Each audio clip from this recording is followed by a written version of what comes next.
Le doy la bienvenida al profesor emérito del TEC de Monterrey, Raimundo Tenorio. ¿Cómo estás, Raimundo? Bienvenido, buenas tardes. Buenas tardes, Gabriel. Muchísimo gusto saludarte y gracias por la invitación. Oye, gracias a ti pues te invitamos para que nos pudieras compartir tu análisis el día de hoy, 1 de diciembre, pues el corte de caja que se le da a esta a esta mitad, a estos primeros 3 años del gobierno de López Obrador. Vaya, en el tema económico hay mucho que comentar, sobre todo, ya Gastón hace un momento ponía en la mesa los temas, el antes del COVID y el después del COVID, ¿no?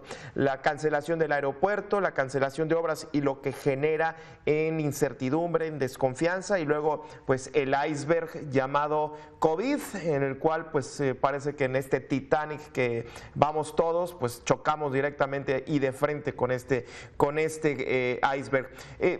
¿Qué destacarías para ir armando este análisis, Raimundo? ¿Cómo no? Mira, bueno, pues los tres grandes componentes de la economía, como en cualquier familia, son el gasto del consumo privado, el gasto de consumo público y el gasto de inversión. El gasto público ha sido un verdadero desastre, puesto que con el austericidio que declaró este gobierno, como sabemos, los ramos administrativos, que son los ramos públicos a través de los cuales se transfiere bienestar a la población, bueno, pues sufrimos un severo deterioro en el nivel de bienestar. Háblese obviamente desde servicios públicos de salud, de educación, de infraestructura, y desde luego, bueno, lo que destaca en bien de ese gasto público es lo que se concentró en los llamados programas sociales. Pero este austericidio que implicó quitarle a los ramos administrativos le restó eficacia y eficiencia a los servicios que el gobierno otorga para llevarse ese dinero justamente al gasto social y a este único gasto de inversión que está haciendo este gobierno, que como ya sabemos son sus obras emblemáticas. Obras que, por cierto, ese gasto público de inversión no tiene la penetración, lo que denominamos el efecto multiplicador en la economía que genere inversión privada. Y es justamente la otra gran variable del gasto de la economía, el gasto de inversión. Hoy estamos en un nivel de 17.5 del gasto de inversión fija bruta con respecto al Producto Interno Bruto. Es la cifra históricamente más baja de los últimos 70 años. Esto quiere decir mucho, Gabriel, porque el gasto de inversión fija bruta es la reposición en una carnicería desde lo que es un refrigerador y una cortadora de carne hasta lo que es la ampliación de una nave industrial con nueva maquinaria, nuevo equipo, computadoras, equipo de reparto, electrificación. Ese gasto de inversión, que es el potencial de crecimiento hacia el futuro, es el que más se ha debilitado en estos 3 años. Y la otra variable, que es el consumo privado, que tiene que ver justamente con el gasto de nosotros, de las familias, tiene que ver mucho porque hemos recibido obviamente una inyección de recursos del gasto social que va hacia el gasto de consumo privado, pero igual no penetra en la economía porque no es un gasto de consumo que las familias estemos dedicando a la reposición justamente en casa de los bienes patrimoniales, como son la sustitución de los electrodomésticos, la sustitución del automóvil, es decir, ese gasto que también enciende los motores de la economía. Y justamente la otra variable, que es el sector externo de la economía, afortunadamente este gobierno que se dice liberal conservó el Tratado de Libre Comercio, que es la columna vertebral del modelo neoliberal. Entonces, bueno, ahí no vamos a discutir, ¿verdad?, mucho, pero el Tratado de Libre Comercio es la columna vertebral porque significa en el flujo del valor de importaciones y exportaciones el 54% del valor del Producto Interno Bruto. Nada más con eso, que se nos cayera el sector externo, se nos deshace la economía.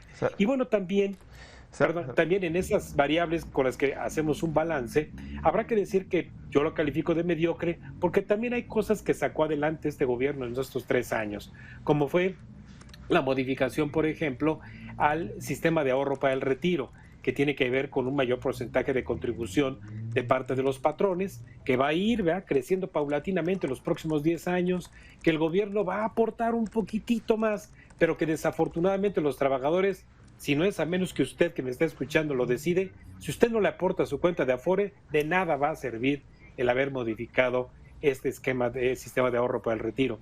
Y desde luego, bueno, pues en el ámbito económico, la variable más importante, que es el Producto Interno Bruto, como usted recuerda, en campaña le prometieron que la economía crecería 6%, después no, que 4, y ahora crecemos negativamente, -2% en promedio Sí.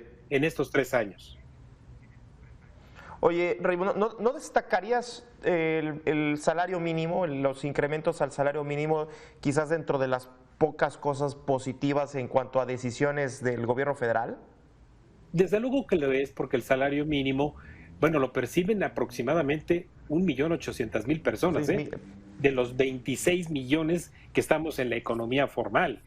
Y sí, haber aumentado el salario mínimo incrementa las percepciones mínimas de trabajos que están ahí en esas 72 clasificaciones que tiene la tabla de salarios mínimos, que van desde un operador de un trascabo, un periodista, una asistente que se le llamaba antes secretaria, etcétera, pero son 72 nada más.